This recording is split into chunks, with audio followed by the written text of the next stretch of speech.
Hello, my name's Jane Sharp. I'm a writer and I live near Barnsley in Yorkshire. I'm going to read you a passage from my new book, Higgs Bottom, and here's a little spoiler. Higgs Bottom is a place, not a bottom. Okay, so what's it about? Well, it's about a 13-year-old schoolboy who's given an assignment to boldly go and seek out a new planet and come back with his story, basically. So he lands on a place called Lelerap, which is a particularly windy planet, and we catch up with him when he's been deposited on a ledge in a gorge.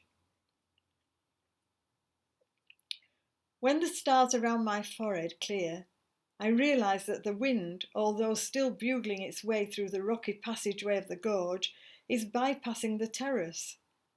I stand up, brush myself off and look around. A sudden vertigo causes me to sway a little.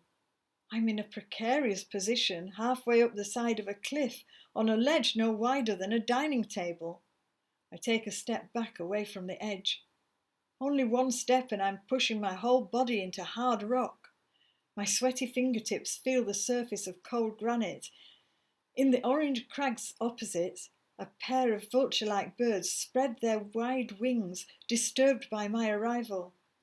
Their big black eyes are on me, and with talons like baby dragons, they cling to their nests, fidget a while, then settle down again. My fingers tighten on the rock. I find the courage to move my head, then my shoulders, and I stand to face what appears to be the facade of a building. It's looming above me, tall as a cathedral. Its two wooden doors are carved with a pattern which, on closer inspection, I can see is a series of mathematical equations. X equals brackets 1, 2, 3 plus y brackets times 10, that sort of thing. In the centre of each door, also carved into the wood, are two faces in profile. On one door the face is looking right, and on the other it is looking left. As I stare at the doors, the words Veu Vate Vente appear as if newly burned into the grain. Is it Latin? I've no idea.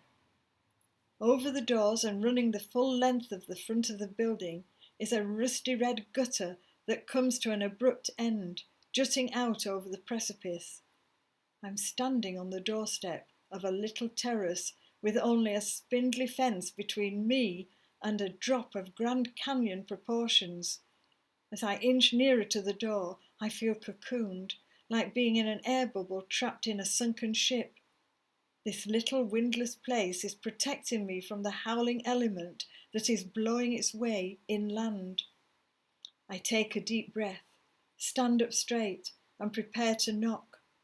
But before my clenched fist touches wood, a hidden entrance in one of the doors, just big enough for a 5'2" boy to go through, suddenly opens. Two hands reach out, long bony fingers grab tight hold of my lapels, and strong arms yank me inside. I yell, not quite a scream, but close. The owner of the hands is obviously taken by surprise, because he immediately lets go. In front of me, looking almost as shocked as I am, is a short, fat man. He's taller than me, but only just, dressed a bit like a monk, only his tunic has stripes, the stripes going round his body.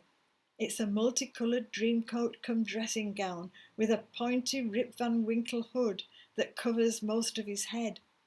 A bright pink cord is tied around the expanse of his stomach. It dangles almost to his feet, ending in two big tasselled knots. He's smiling. I'm not reassured. In fact, I'm petrified. My knees begin to shake. My heart begins to pound. Distress isn't the word. But before I've time to do anything about it, the strange figure before me takes hold of my hand with his extremely long crustacean-like fingers, and in a voice that sounds a bit like a robot, says, "Welcome to Trumpeter's Gorge. What is your name?" I take a deep breath. pull free of his grip and say, "I am Ryan Coxon, sir." And then I blurt out in a very confident way, "I come from Yelkley Top in Yorkshire, and I'm an intrepid explorer." And that's where we'll leave Ryan for now.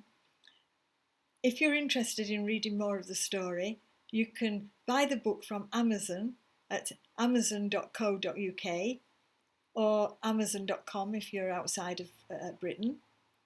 And if you'd like to hear a little more, me reading a little more of the story, I'll be back in a week or so with another passage from the book. So until then, happy days. Bye for now.